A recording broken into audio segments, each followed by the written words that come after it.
Hello दोस्तों, आज आपका एक बार फिर से स्वागत है मेरे एक नए वीडियो में। तो अब हमारी राजस्थान पुलिस की और चतुर्थ श्रेणी की एग्ज़ाम हो चुकी है।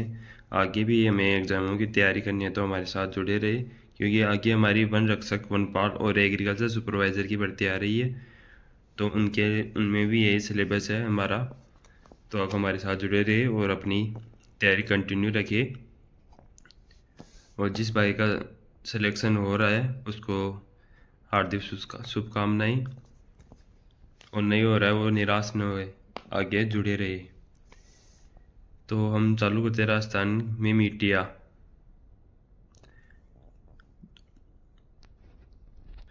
दो हमारा मर्दा शब्द है, लैटिन भाषा के सोलम शब्द से बना है। अर्थ है फरस। मिट्टी का अध्ययन मृदा विज्ञान या पेडालॉजी कहलाता है।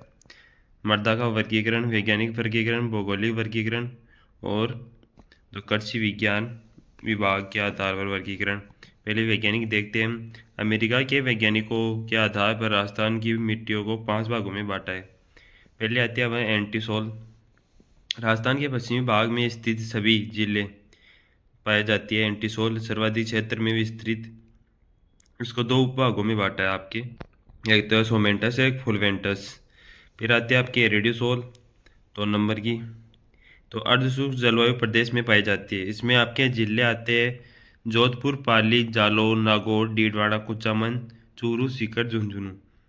इसका जो मृदा उपकरण है ऑर्थिड है, जिसके अंतर्गत आता है आपका, इसके अंदर आपका केबो ऑर्थिड, कैल्सी ऑर्थिड और सेलो ऑर्थिड आता है। राजस्थान में पाई जाती है।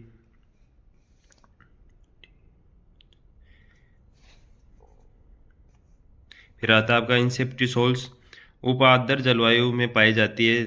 जो जिले आपके आते हैं सिरोही, पाली, राजसमंद, उदयपुर, भीलवाड़ा, सलूम्बर, चित्तौड़। मृदा का उपकरण में जो आपका मृदा का उपकरण है वह आपका उस्टोक्रेप्टस। फिर नेक्स्ट आती है आपकी अल्फिसोल्स, जलोढ़ मिट्टी। आर्द्र जलवायु प्रदेशों में मिलती है। जिले आपके अलवर, खेलता, तिजारा, जयपुर, दौसा, डी, कोटपुतली, बहरौड़, भरतपुर, करौली, टोंक, सवाईमाधोपुर और धौलपुर है। तो इसमें आपका मृदा का उपकरण है प्लस ताप प्लस। और फिर आते हैं वर्टिसोल, आपकी काली मृदा। राजस्थान के दक्षिणी पूर्वी भाग में हाड़ौती पठार की साइड जो मृदा होती है वो यहाँ पर आर्द्रवर्ती आर्द्र जलवायु प्रदेश में मिलती है। जिले कोटा, बूंदी, बारा, झालावाड़, डूंगरपुर, बांसवाड़ा। मृदा का उपकरण है यहाँ पर आपका, जो उपकरण है आपके मृदा का उपकरण आता है मृदा का पेल्यूस्टर्स। फिर आता है क्रोम्पस्टर्स। फिर आता है आपका भौगोलिक वर्गीकरण। पहले वैज्ञानिक, अब भौगोलिक। रेतीली बलुई मृदा, जो मरुस्थलीय मृदा आपकी राजस्थान के पश्चिमी भाग में पाई जाती है। राजस्थान में सबसे अधिक भूभाग पर पाई जाने वाली मृदा है, लगभग 2/3 भाग पर थार मरुस्थल में ग्रेनाइट व बलुआ पत्थर, बलुआ मिट्टी का निर्माण हुआ है। तो यहाँ पर कैल्शियम फॉस्फेट की अधिकता और नाइट्रोजन की कमी पाई जाती है, जो रेगिस्तानी मिट्टी है। इसमें मोटे कण वाली मिट्टी जो पहले नदियों द्वारा लाई गई थी, अब वह अनुपजाऊ है। इसमें लवणता अधिक है। यहाँ मृदा पवनों द्वारा विस्थापित होती है। मिट्टी के कण मोटे होते हैं, इसलिए जल धारण क्षमता भी कम होती है। यहाँ पर जिले आते हैं जैसलमेर, बाड़मेर, बालोतरा, बीकानेर, जो आपका जोधपुर, फलोदी, नागौर, चूरू, सीकर, झुंझुनू। फिर नेक्स्ट आती है आपकी जो आपकी रेतीली मिट्टी है, इसको भी 3 भागों में बांटा है आपका। पहले आती है आपकी लाल रेतीली मिट्टी आती है। इसमें जिले आते हैं जोधपुर, पाली, जालौर, चूरू, झुंझुनू। पानी हो तो ये मिट्टी कृषि के लिए बढ़िया है, यानी पानी की उपलब्धता से एक उपजाऊ बन सकती है। फिर आती है खारी मिट्टी, लवण होते हैं, खेती नहीं की जा सकती यहाँ पर, जैसे जैसलमेर, बाड़मेर और नागौर। फिर आते हैं पीली भूरी रेतीली मिट्टी, नागौर, पाली साइड में पाई जाती है। फिर 2 नंबर आती है हमारी भूरी रेतीली या बलुई मिट्टी, सिरोज मिट्टी। जो सिरोज मिट्टी आती है आपकी या भूरी रेतीली मिट्टी, ये इनके जिले हैं नागौर, पाली, अजमेर, जयपुर। नाइट्रोजन की उपस्थिति के कारण जो इसकी उपजाऊ क्षमता या उर्वरक क्षमता होती है वो बढ़ जाती है। इसमें दूसर मरुस्थलीय मिट्टी भी कहते हैं। फिर आती है आपकी भूरी मिट्टी। बनास बेसिन में पाई जाने वाली मिट्टी जिले आते हैं भीलवाड़ा, बूंदी, टोंक, सवाई माधोपुर, करौली और अजमेर। लाल पीली मिट्टी, इसका लाल रंग लोहा ऑक्साइड की उपस्थिति के कारण होता है, लेकिन जल में पीली दिखती है। यानी इसमें लोहा ऑक्साइड अधिक होता है इसलिए लाल दिखाई देते हैं और जल में मिल जाने पर पीली दिखती है। उपजाऊ तत्व जैसे नाइट्रोजन, कैल्शियम की कमी पाई जाती है। यहाँ पर निर्माण ग्रेनाइट और नीसोसिस्ट आपकी चट्टानी ऊंची हुई है, इनका निर्माण, और मूंगफली, कपास और मक्का के लिए उपयुक्त है। और जिले आपके जो सवाई माधोपुर, सिरोही, भीलवाड़ा और अजमेर। फिर नेक्स्ट आती है आपकी जलोढ़, दोमट या कच्छारी मिट्टी। जो मिट्टी का रंग है वो लाल या भूरा है, सर्वाधिक उपजाऊ मिट्टी है ये। फिर नेक्स्ट आपकी इसमें पॉइंट है नदियों द्वारा बहाकर लाई गई मिट्टी। इसमें गेहूँ, सरसों, कपास, तंबाकू की खेती होती है। इसमें चूना, पोटास, फास्फोरस, लोहा तत्व की अधिकता होती है और नाइट्रोजन की कमी होती है। राजस्थान की पूरी मैदानी भाग में मिलती है ये। उत्तरी पूर्वी जिले जैसे आपका जयपुर हुआ, अलवर, खेरतल, तिजारा, कोटपुतली, बरौर, दौसा, टोंक, सवाई माधोपुर, करौली, धौलपुर, भरतपुर, गंगानगर, हनुमानगढ़ में मिलती है। काली, मध्यम काली या रेगूर मृदा, ये रेगूर मृदा आ जाता है कई बार काली मृदा न कहकर, तो रेगूर मृदा, काली मृदा एक ही होती है। जो क्षेत्र हाड़ौती का क्षेत्र, बूंदी, जो कोटा, बूंदी, बारा, झालावाड़ आपका, जो ये काली मृदा ज्वालामुखी निर्मित बेसाल्ट चट्टानों के अपरदन से बनी है। कपास, चावल, गन्ना, सोयाबीन की फसलों के लिए उपयोगी है।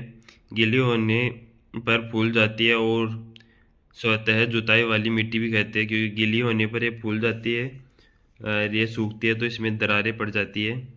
फिर कैल्शियम, पोटास तो पर्याप्त मात्रा में होता है, लेकिन नाइट्रोजन, फॉस्फेट, जैविक तत्वों की कमी होती है। इसमें कले की मात्रा अधिक होती है, अतः चिक्का प्रधान मिट्टी भी कहते हैं इसे।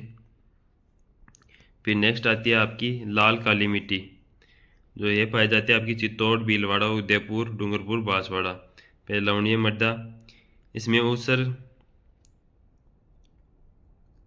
कलर रे है, अलग लाइन भी कहते हैं, ये इसके उपनाम है लवणीय मृदा की। फिर जिले आपके बाड़मेर और जालौर।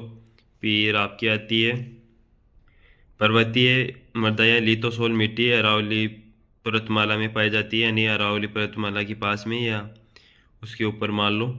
फिर लाल लोमी या लेटराइट मिट्टी, इसे दक्षिण राजस्थान में डूंगरपुर, बांसवाड़ा, उदयपुर, चित्तौड़ में पाई जाती है। लोहा तत्व की अधिकता के कारण लाल रंग होता है। कायांतरी चट्टानें ग्रेनाइट, नीस, क्वार्टजाइट से बनी होती है। नाइट्रोजन, फास्फोरस की कमी होती है इसमें। फिर आपका नेक्स्ट आता है, फिर आता है कृषि का जो विभाग के आधार पर मृदा का वर्गीकरण आता है। इसमें पहला आता है साइरोजेक्स, ये गंगानगर में है। रेवी रियाना, जो आपकी रेवे रीना है, वो भी गंगानगर में ही है। आपकी मरुस्थलीय मृदा जैसलमेर, बाड़मेर, बीकानेर, जोधपुर, शेखावाटी क्षेत्र में है आपकी। फिर जिप्सीफेरम बीकानेर में। ग्रे ब्राउन जलोढ़ मृदा पाली, नागौर, अजमेर, जालोर और सिरोही में। नॉन कले ब्राउन मृदा आपकी जयपुर, सीकर, झुंझुनू, अलवर, नागौर और अजमेर में। नवीन जलोढ़ मृदा आपकी जयपुर, अलवर, भरतपुर, डीग, सवाई माधोपुर, खेरतल, तिजारा में पाई जाती है। फिर आपकी आती है पीली भूरी मृदा कोटा, सवाई माधोपुर, जयपुर नहीं, उदयपुर, भीलवाड़ा और चित्तौड़ में। फिर नवीन भूरी मृदा यह आती है आपकी भीलवाड़ा, अजमेर और ब्यावर में। पर्वतीय मृदा उदयपुर, सलूम्बर और कोटा में। फिर लाल लोमी मृदा आपकी लाल लोम मृदा जो डूंगरपुर, बांसवाड़ा में होती है। काली मध्यम मृदा कोटा, बूंदी, झालावाड़। क्ले ब्राउन मरुस्थलीय मृदा केल्च या क्ले भी कहते हैं इसे, जैसलमेर, बीकानेर। फिर मरुस्थलीय बालू का स्तूप मृदा बाड़मेर, जैसलमेर, बीकानेर और जोधपुर। फिर मृदा का अपरदन, इसमें नेक्स्ट टॉपिक है हमारा पॉइंट मृदा का अपरदन। मिट्टी का एक स्थान से दूसरे स्थान पर जाना या स्थानांतरण मृदा का अपरदन कहलाता है। मिट्टी अपरदन को जो रेंगती मृत्यु है या कृषि का क्षय रोग भी कहते हैं। इसमें पर राजस्थान में 2 प्रकार का अपर्दन है, वायु अपर्दन और जल अपर्दन। पहले वायु अपर्दन। राजस्थान में सर्वाधिक प्रभावित क्षेत्र वायु से मिट्टी के कण एक स्थान से दूसरे स्थान पर उठकर स्थानांतरित होते हैं। इसे वायु अपर्दन क्षैतिज या परत अपर्दन भी कहते हैं। राजस्थान में सर्वाधिक वायु अपर्दन वाला जिला है आपका जैसलमेर और न्यूनतम धौलपुर। फिर आया जल अपर्दन। जल बहाव के साथ मिट्टी का अपर्दन सर्वाधिक होता है आपका चंबल प्रदेश में। यहाँ पर इस फोटो में देख सकते हो, इस चंबल नदी के पास में वो नाले, बहुत सारे नाले बनकर छोटे छोटे, और मृदा का अपर्दन हो गया, नाले बड़ा रूप ले लेते हैं और यहाँ गहरे गहरे खड्डे छोड़ जाते हैं। फिर संपूर्ण हाड़ौती का पठार है जहाँ पर जल अपर्दन प्रभावित है, और सर्वाधिक जल अपर्दन वाला जिला आपका कोटा। फिर लंबवत व अवनालिका अपर्दन जल अपर्दन का पॉइंट है ये। जल का तेज बहाव से मिट्टी को काट कर दूसरे स्थान पर ले जाना। राजस्थान में सर्वाधिक अवनालिका अपर्दन चंबल में, और सर्वाधिक अवनालिका अपर्दन वाला जिला कोटा है। फिर चादरी अपर्दन होता है आपका, जो पहाड़ियों में मिट्टी वर्षा जल के साथ बहकर आ जाती है, यानी पहाड़ियों पर जो मिट्टी होती है वो वर्षा जल के साथ बह के नीचे आ जाती है। सर्वाधिक अपर्दन होता है ये सिरोही में। फिर मृदा अपर्दन के कारण में पहला हमारा वनोन्मूलन है, इसमें वनों के कटाव के कारण। फिर जमीन कृषि जो वनों को काट कर फिर जलाकर की जाती है, उसकी वजह से पहाड़ी डालों में। फिर अत्यधिक पशुचारण के कारण भी होता है। फिर सही फसल चक्कर समांतर जुताई ना करने पर या गलत तरीके से बुआई करने पर, यानी जो ढाल वाला स्थान है उसके ढाल की समांतर बुआई करने पर कटाव अधिक होता है, और समांतर न करने पर उसे कटाव को बचाया जा सकता है। फिर अत्यधिक सिंचाई या बाढ़ की मृदा का अपर्दन के कारण है। फिर नेक्स्ट आता है आपका मृदा संरक्षण या मृदा अपर्दन रोकने के उपाय। पेड़ों की कटाई का रोकथाम है आपका, और पेड़ों की श्रृंखला बनाकर बालू टीलों के प्रसार को रोकना। जो रेगिस्तान का हमारा राजस्थान में बढ़ रहा है, जो मरुस्थल मार्च हो रहा है, उसको डांटना। फिर फसल चक्कर अपनाना, फसलों को बदल बदल कर बोना। जल की गति कम करने के लिए मेड़बंदी करना, यानी जहाँ पर जल अधिक बहाव होता है ढाले क्षेत्रों में, वहाँ पर मेड़ बनाना, यानी बांध बनाना छोटा अपने स्तर पर।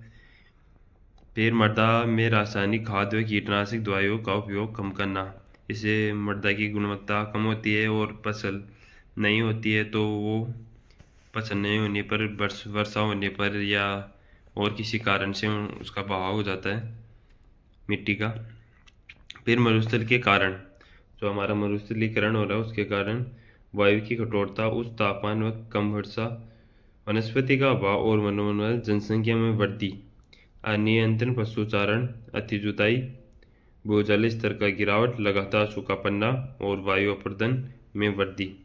फिर आती है आपकी एक जल अधिकता या सेम की समस्या। तो ये मरुस्थल जो जमीन है उनके नीचे एक चूने की चट्टान पाई जाती है। इसके कारण नहरों और नदियों का पानी जमीन की अत्यधिक गहराई तक नहीं जाता। वहाँ दलदल की समस्या या सेम या जलाधिकता कहलाती है, यानी दलदल बन जाता है, वहाँ पर पानी कीचड़ सा हो जाता है उस क्षेत्र में। सेम सर्वाधिक हनुमानगढ़ और गंगानगर में है, क्योंकि यहाँ पर नदियों का अफवाह अंतर भी ज़्यादा है और नहरों से सिंचाई भी ज़्यादा होती है, तो सेम की समस्या हो जाती है, यानी एक चूने की परत सी जम जाती है मृदा के ऊपर।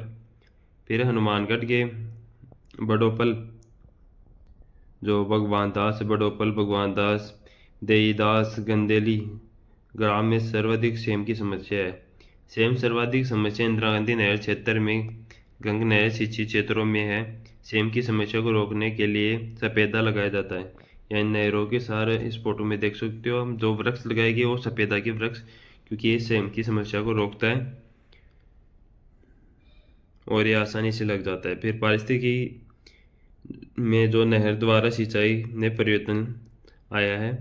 फिर मृदा के गुण, मृदा का मान, जो पीएच मान होता है वो 7 से कम होता है, तब मिट्टी अम्लीय या पीएच मान 7 से अधिक होता है तो मिट्टी क्षारीय या लवणीय होती है।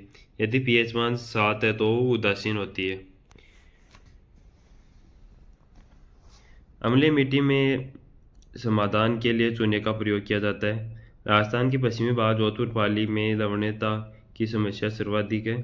लवणता, खारापन, क्षारीयता की समस्या के लिए जिप्सम का उपयोग किया जाता है। मिट्टी के नीचे सतह से ऊपर की ओर जल रिसाव से मिट्टी अम्लीय व क्षारीय हो जाती है।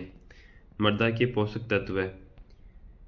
मुख्य पोषक तत्व जैविक, कार्बनिक या फास्फोरस, पोटास। द्वितीय या सूक्ष्म पोषक तत्व आपका जो मुख्य आपको याद करना जरूरी है, जो जैविक कार्बनिक पदार्थ है इसमें इम्पोर्टेंट है।